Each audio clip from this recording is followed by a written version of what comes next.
যখন শ্যুট করতাম দুজন একই দৃশ্যে থাকতো, তখন বারবার তারা একজন আরেকজনকে পরখ করছে, বারবার একজন আরেকজনকে বুঝে নেওয়ার চেষ্টা করছে, একটা কম্পিটিশন। এবং এই সময় আমাকে বিশেষভাবে সাহায্য করেছে আমি যদি বলি, সেটা হলো আনোয়ারা, তাদের মা চরিত্রে অভিনয় করছে। আনোয়ারা দুজন শিল্পীকে ম্যানেজ করার চেষ্টা করত। শাবানা যে প্রডিউসার হিসাবে এই ছবিতে নিজের চরিত্র নিয়ে কখনোই কোনোদিন বলেনি যে আমাকে একটু কম দেখানো হয়েছে। আমরা যখন লাস্ট সিকোয়েন্স শুটিং করতে নারায়ণগঞ্জ ডকইয়ার্ডে যাই, বিশাল আয়োজন ছিল, সমস্ত শিল্পী ছিল। আলমগীর ভাই এত বেশি ইমোশনাল ছিল লাস্ট সিকোয়েন্সে, সে ওখানে একটা সি ক্রেন, মানে জাহাজকে এক জায়গা থেকে আরেক জায়গায় নেওয়ার মতো একটা ক্রেন ছিল আর কি।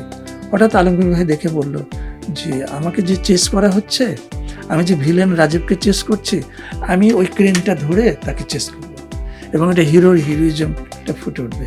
ঝপ করে আলমগীর ভাই বুড়িগঙ্গা নদীতে পড়ে গেলেন।